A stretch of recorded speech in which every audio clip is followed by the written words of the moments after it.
Hey, okay, today we're going to talk about the two primary personalities we see in business owners and leaders. Heath, you want to kick us off with what they are? Yeah, so it's interesting. Over the years working with leaders, I have seen patterns emerge, and I didn't have names for them. It kind of experienced it. And I experienced it through the lens of my personality as a leader and how that often either complemented or collided with another leader that I was working with. I've actually had a lot of success being one of the personalities, supplementing and supporting the other one without really realizing it over the years. And so as I grew as a leader, obviously started picking up a lot of leadership material and came across one of my favorites, Gino Wigman, who's the author of Traction and the EOS system. And he talks a lot about the concept of these two personalities, but he actually goes further and gives them names. And he talks about these two personalities in the context of a visionary and an integrator. And as soon as I started reading through this, I kind of had an aha moment that Gino has figured out the same thing we've all kind of been bumping into over the years. And so it was really interesting to see that. I definitely fall into the camp of an integrator. But I've worked with lots of visionaries over the years. So I've got a lot of experience of knowing kind of the pluses and minuses of both sides, also where we help each other and we can kind of, collide sometimes. Great. So let's start with the visionary, the big picture thinker. What are some common traits of that particular personality? Yeah, so I like to kind of call these people the mad scientists. They're the rah-rah leader that's going to get the troops rallied and get you excited. So they're the constant flow of ideas. They've got new product ideas, new partnership opportunities, new paths that we ought to go break into. They're super passionate about their idea, their business, why we're doing this. It was their baby, and so they're very passionate about why we get up every day and come into this business. They've got really good intuition. You'll often find them making gut-based decisions, not really fact-based decisions. It's all how I feel at the moment. Lots of charisma. They get others inspired. They can get them to join the cause and come alongside them. However, they can be very bored. It doesn't take much to get them sidetracked if you're going to put them in day-to-day operations, trying to actually implement some of these ideas. So that's definitely something you see in the kind of the personality type of the visionary. So on the integrator side, then, they're really focused on just getting stuff done. What are some personality traits of that particular individual? So my experience with an integrator has been that they're really good with organization, making sure things get followed through with on the day to day. They're pretty steady, grounded under pressure. You don't rattle them easily, usually. Really, really good with systems, processes, bringing accountability to the different people in the business who are going to be responsible for pulling all of this off. Really, really good with people. Whether it be managing teams, whether it be resolving conflict within the team, they're amazing at dealing with that. Often because they've got a little bit more patience with the processes and the systems than the visionary may have. And they're going to be really good disciplinary in terms of getting the things done that needs to get done. And they're good at executing. They like to see these big, lofty ideas brought out of the clouds and made a reality. So an example, and I think when you read the book and you hear people talk about these two personality types, a lot of times the example they'll use is Steve Jobs and Tim Cook, right? So the founder and CEO of Apple for decades, and then his successor. Steve Jobs is visionary. He came up with products that, truly innovative, changed the world that we live in today. Tim Cook took over when Steve Jobs passed away. I don't think they've launched a new product since, right? But they have iterated and made a new version every year, and the company is continuing to grow. So obviously they both work, but without a vision, the integrator, they're not going to be successful. And without someone to actually execute the idea, the visionary is just going to be like, idea guy. So let's talk, like, the whole idea here is like you really need both, right? So why do you need both? What makes having these two people or personality types so important to the success of a business? Well, that was a fantastic analogy, that relationship between those two leaders. And you definitely see the difference in how that played out under their leadership tenure. And it is so important in any business that you've got that balance because one is going to, without the other, you're going to have a flat tire on one side of your car. And so with your visionary, you can only do so many ideas at a time. And oftentimes there are more ideas than there are people and processes to accomplish them. And so you need those ideas being constantly generated, but then you need somebody to actually go pull it off and make it happen. And so that's the plus of having that person on the team who can pull it off. Now, like you said, if you're only the person who can put the systems and processes in place, yeah, you're right. You're going to just continue to make something better and better and better. But there's going to come a day where the business needs something fresh, something new.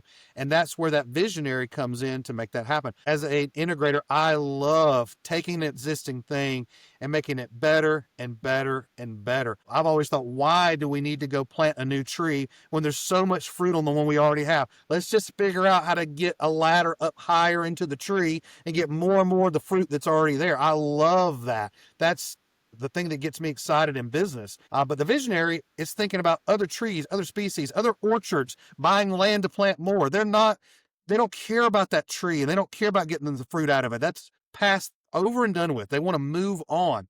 And so having both of them in the business, that's when the magic can happen. But they have to learn to work together. And they have to understand that they do have weaknesses.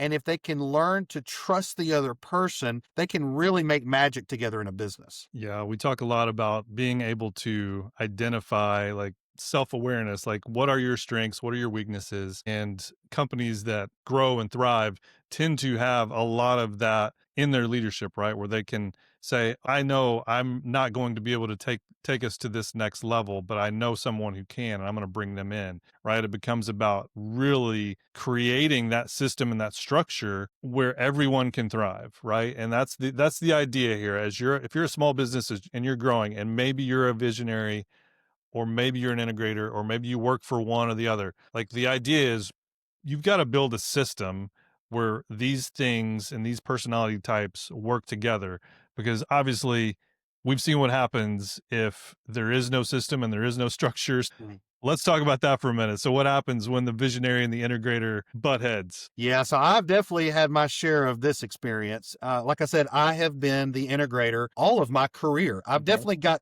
lots of ideas, but I thrive when I am in that integrator role. And, there is just such a difference in how we solve problems, how we deal with things on a daily basis, that there can be friction there. One of the areas that I see it come up the most is in people. And I have dealt with probably this particular issue with every single visionary that I've ever worked with. And that is that they quickly develop opinions about a particular person on the team. They get a gut reaction about that person, whether it be through their work or an interaction they have with them. And it can take a really long time for them to change their mind about that person once they've made a gut decision about it. The integrator often is much more inclined to look at facts and data. They see the gut check as a indicator that we need to look into something, not a final decision. And so that's where I feel like they can work together, is where the integrator may not always notice the problem as quickly as the visionary. The visionary goes, I see something, it's bothering me, and I want it dealt with. That visionary's way of dealing with it is often get them out, move on. I look at it a different way when the integrator can come in and go, hey, your gut is probably onto something here. Let me now go gather some facts, find out what's actually going on with this person, and we will analyze it and deal with it. So it's almost like the visionary's gut can be the early warning system. And then the integrator can be the one that comes in and says, all right, let's go build some facts. Let's build a case around this. One is the accusation. The other is the case building. And let's pull them together and see if we have a case here. Does this person need to either get better or do they need to get out? And so they can work together to make that happen. But they have to work together. The integrator will often scoff at the gut reaction of the visionary. The visionary will often scoff at this stupid process we have to go through to make sure this person needs to stay here. And I'll tell you that they're both right some of the time. Yep. I have been in situations where my facts and data have saved a person on the team from getting fired. The gut reaction initially was not correct, there was some things that needed work, but the person didn't need to go. The ideas of this gut check were off base. But I've also seen the gut check be correct, and the data backed it up. And once we dug deep, there was a real problem that the integrator had missed because they were so, long-winded with gathering the facts, gathering the data, that they let a problem fester. But if you have them both working together, it never truly gets to that level. We don't fire too quick. We don't wait too long. We work together to come up with a system that makes sense and gives the dignity to the person that needs to have a process behind their hiring and firing. But we also respect the needs of the business to not let dead weight stay too long. Yeah, that's good. And I mean, you could, on the hiring side too, right? You could have a visionary who's interviewing someone and they've made a decision in the first 10 seconds, whereas you might miss the real gold of just being patient enough to get past that first wave of anxiousness and nervousness that people feel and get to know really what drives them, what makes them tick. And you can miss out on a really great team member if you don't have a system built around how do we actually go about this. That's right. I think that we can learn if mutual respect can be a part of this. And you said it earlier, it's so important being self aware to know, I really do have a deficiency in a particular area. As a visionary, I don't see the systems and processes. I am quick to make a decision, I can move really quickly. Or as an integrator, I'm not a risk taker. I often miss opportunities because I go too slow and methodical. I need to be more open to a gut reaction to things and pay attention to things. If you can learn that you've got blind spots, that's when the two can come together and really support each other, and you have mutual respect for the strengths that the person brings to the table. That's when I have found it works the best. When one starts to go, you know what, I'm really sick of having to put up with this integrator or this visionary, I'm just going to do my thing.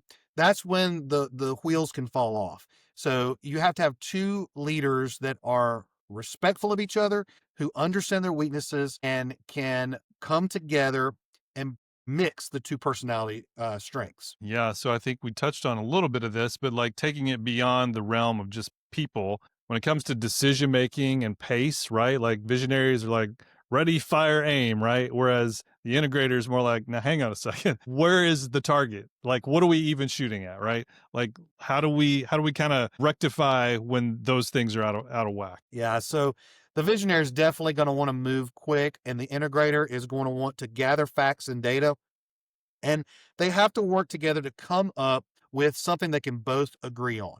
And we can both agree on the extremes. We're not going to instantly react the moment you get a wild idea, visionary, and we're not going to sit around and gather facts and data for 6 years, integrator, so you can become comfortable with the risk around this decision.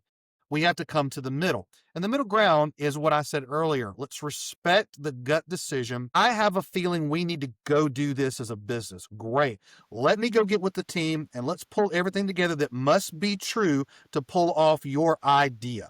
And we're going to get together in a week or less, and we're going to discuss the things that are going to happen for your idea to become reality. And if we're willing to do what it takes to make that happen in this business, and that includes the money spent, the people that are going to have to be assigned to it, and the changes and the disruption that are going to have to exist in the business. If we're all okay with all of that, we can go do this. So there has to be that agreement between the two, but we can't go into either ditch. I always talk about ditches. We're on a road and there's a ditch on one side, which is the visionary of, we're just going to do everything I want to do now, no matter what disruption it brings to the business. No matter decisions that we already made and things we agreed to do, we don't care. Today I'm excited about this. That we can't do that. We also can't fall in the other ditch of forever planning, forever systematizing, wringing of hands over every decision till it's perfect. We can't do that either. We can't be so long suffering with people that we tolerate incompetency. And that's the weakness on the integrator side. We have to come to the middle of the road, that yellow line, and bring both of those together to where both can coexist and things can actually get accomplished. Yeah, I think that really kind of brings us to the third area of conflict potentially between these two personalities, and that's risk versus growth. As an integrator, like I know this about you. You have an innate ability to identify all the potential hazards and bring those to light, which, in terms of value to the business and being able to make decisions, it's huge. But does it slow things down? It does. But I also saw you had the ability to kind of overcome certain objections and or classify risk in a different way. At Amazon, we talked about leaders who had the ability to look around corners, right? To be able to kind of know what's coming. All you're doing, you're identifying it. You're not slowing down. You're just communicating it. And this goes back to, if the visionary has that sense about them, they will know what to do with that information. So talk a little bit about that. So the language that I learned finally that works between a visionary and an integrator. I'll tell you how I used to start off. I used to go to the visionary, kind of like you said, here are all of the problems with your idea. Well, this won't work because of this, and this won't work because of this, and this won't work because of this. And basically what I was doing, I was filtering the idea through decisions we had already agreed upon. I knew that if we go do this idea, it's gonna pull away from this idea, these resources or whatever. So it came across as being negative all the time. You just don't want to do anything. You just want to kill ideas. So I learned over the years to communicate in a much different way that works with a visionary. And that is, Mr. Visionary, Miss Visionary, we can do anything you want to do. We can absolutely go take that hill. And here's what's going to have to be true in order to do it. I'm going to need 10 new hires, 5 of which are in the category that we have the most difficult time hiring, but we can pull that off. I'm going to need $7 million, and I'm going to need a year to pull this off. I'm also going to need to divert the existing resources that we have put to this particular idea onto this idea. But if you give me the go ahead on that, I can make it happen. What do you think? Suddenly, I have pitched the ball back into the visionary's core. And now they've got to decide, how bad do they really want it in light of that information? Mm-hmm. And so it's not saying we can't do it. See, I was jumping to the conclusion of, yes, he's not going to want to do this. She's not going to want to do this when she has all this information. So I'm just going to tell her why we can't pull it off. Instead, I left the decision up to the visionary to go, we can do anything you want to do. Here's what's going to have to be true to make that happen. And usually once they are presented with what is true, they have a realization, well, I do still want to do all those other things we talked about. I don't want to pull resources from that. And then a discussion starts to happen. Okay, what can we tweak? What can we change to make it all work? They start talking again. They start working together again. So the integrator is not killing ideas, and the visionary is not killing the business and all of the things they've agreed to do already. It's here's what's going to have to be true to make this happen. Now let's whittle that down to something that is a reality for the existing resources that we have and the existing goals that we've already set for the business. Yeah, that's great. I think, the big takeaway here is all of these things can exist simultaneously.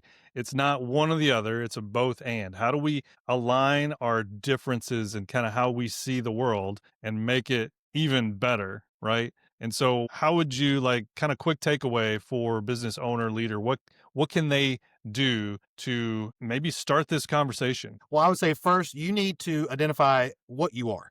And be honest about that. It's difficult sometimes for a founder to admit a missing component.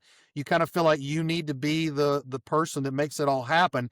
And the reality is that's just not usually true. You're going to be strong in one of these two disciplines. These are the two types that typically start businesses, that typically get them off the ground. And so identify who you are first and relax and be okay with what you're missing.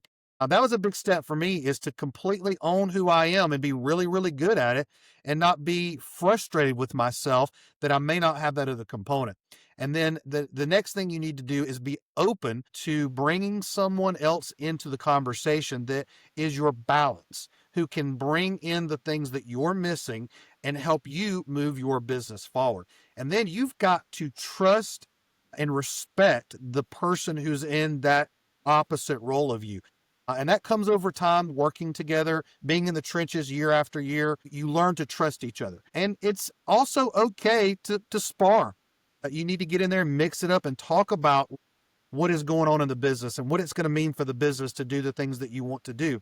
And finally, the thing that I'll say, and this is kind of what you and I help people do, is that you need to get in a room with your team and put together an actual plan that everyone agrees on, about where we're going and who we want to be. We need to know what the 10-year goal is for the business so that we can do the next 3 years. Everything looks different if we know where we're going. We know what to focus on. We can't just do it all. So we have to figure that out together. And so that's one of the things we do is we help the visionaries, we help the integrators pull all of this together into a map, so to speak. Where are we going?